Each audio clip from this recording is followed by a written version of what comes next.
The Shadow of a Monster, written by Patton Oswalt. I'll be gone in the dark. He moved like a phantom, a specter in the night. Joseph James DeAngelo, the man who would become known as the Golden State Killer, terrorized California for over a decade. His crimes, as varied as they were brutal, left a trail of fear and heartbreak in their wake. From the quiet streets of Visalia to the peaceful suburbs of Sacramento, no one was safe. He was a chameleon, changing his methods, his targets, even his name, always one step ahead of the law. But what DeAngelo didn't realize was that he was leaving behind a silent witness, a clue that would ultimately lead to his capture: his DNA. Visalia's Reign of Terror. DeAngelo's reign of terror began in the sleepy town of Visalia, California, in 1974.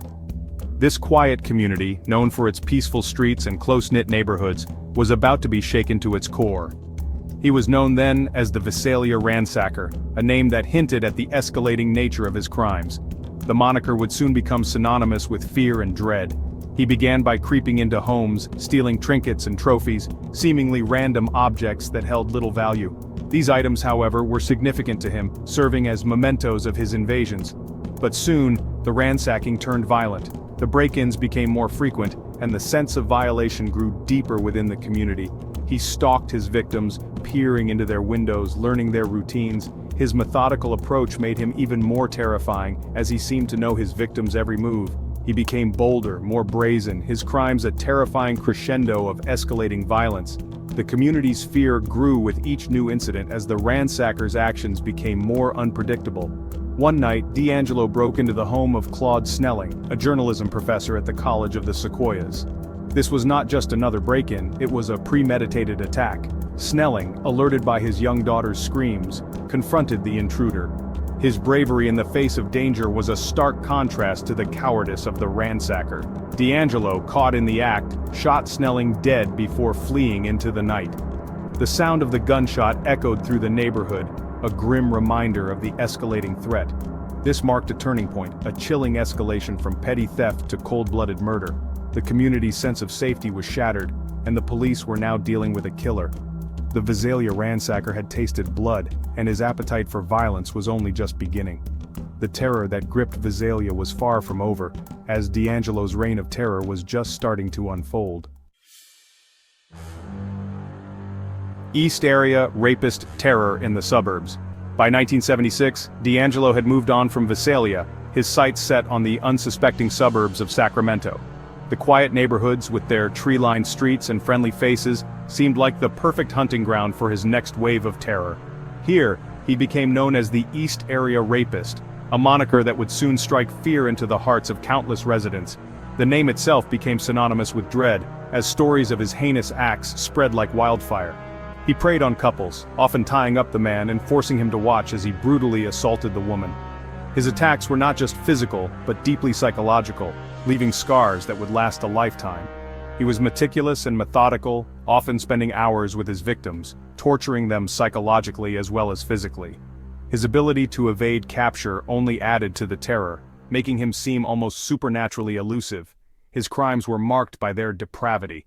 Each attack seemed more brutal than the last, as if he was feeding off the fear and pain he inflicted. He would bind his victims with shoelaces, their own fear and helplessness fueling his sadistic desires. The knots he tied were intricate, a chilling signature of his presence. He would whisper threats, taunt them, reveling in their terror. His voice, a haunting reminder of their helplessness, would echo in their minds long after he was gone. The East Area Rapist became a phantom, a boogeyman that haunted the suburbs, leaving a community living in fear. Families would lock their doors, peering out windows, wondering if they would be next. The sense of safety that once defined these neighborhoods was shattered, replaced by an ever-present sense of dread.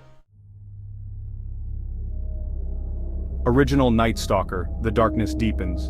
In 1979, the East Area Rapist seemingly vanished from the Sacramento area. But the terror was far from over. Hundreds of miles south in Santa Barbara County, a new wave of violence was about to begin. Here, DeAngelo would become known as the original Night Stalker, a name synonymous with unspeakable brutality. Gone were the days of rapes and assaults. Now DeAngelo was a full-fledged killer. He broke into homes, murdering couples in their beds. His victims, seemingly chosen at random, ranged in age from teenagers to the elderly. He was ruthless and efficient, leaving little evidence behind. The original Night Stalker's crimes were characterized by a chilling level of violence, a darkness that enveloped Southern California in a shroud of fear. DNA, a silent witness emerges. Despite the escalating brutality of his crimes, DeAngelo remained elusive. He was a ghost, a phantom who seemed to melt away into the night. But what DeAngelo didn't know was that he was leaving behind a crucial piece of evidence at every crime scene: his DNA. This silent witness, invisible to the naked eye, would prove to be his undoing. At the time, DNA technology was still in its infancy, but investigators, recognizing its potential, diligently collected samples from each crime scene. They stored them carefully, hoping that one day, science would catch up with the cunning killer. These samples, a testament to their persistence, would prove to be the key to unlocking the mystery of the Golden State Killer. CODIS, a database of hope. In 1994, the Combined DNA Index System, or CODIS, was launched. This national database, a revolutionary tool in the fight against crime, allowed law enforcement agencies across the country to share and compare DNA profiles. Finally, there was a way to connect the dots, to see if seemingly unrelated crimes were in fact the work of the same individual. Investigators, armed with DNA evidence from the Golden State Killer case, entered the profiles into CODIS. They hoped for a match, a link to another crime, any clue that could lead them to the elusive killer. But year after year, the database remained silent.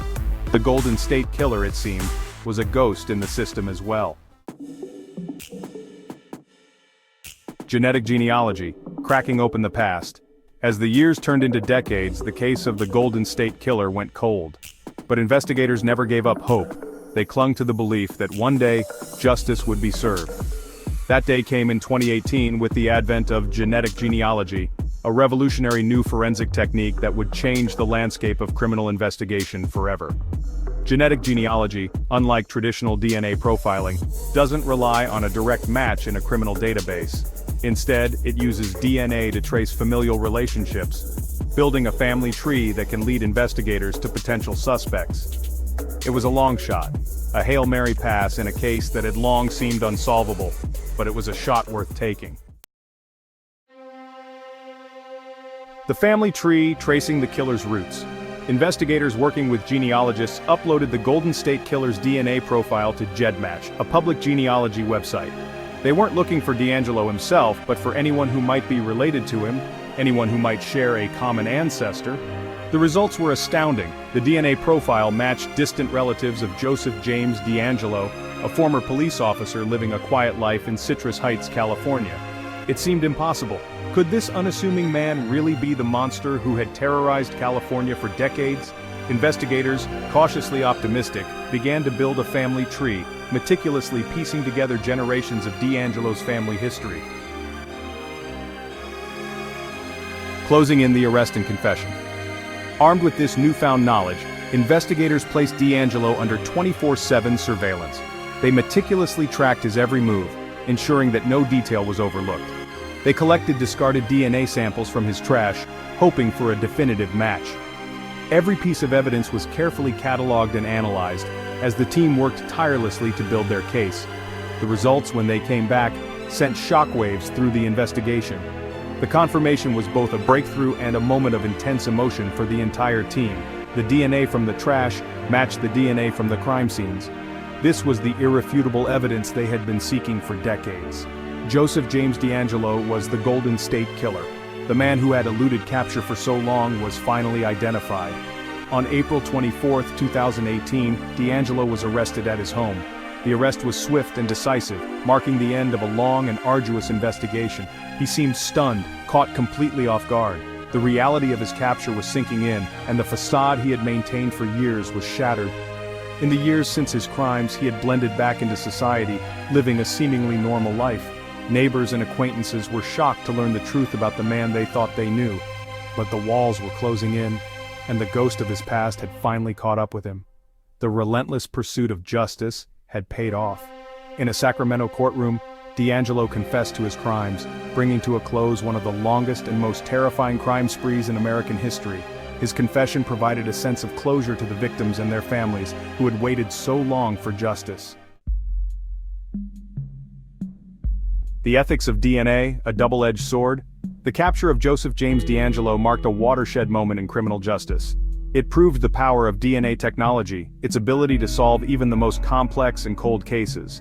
But DeAngelo's arrest also ignited a fierce debate about the ethics of DNA, about the balance between privacy and public safety. Some argued that using public genealogy databases to catch criminals was an invasion of privacy, a violation of our most personal information.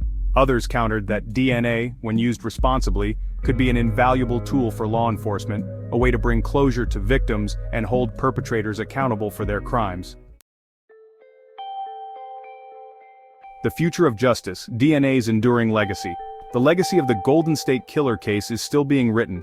It has forever changed the way we think about DNA, its potential to solve crimes and its implications for our privacy.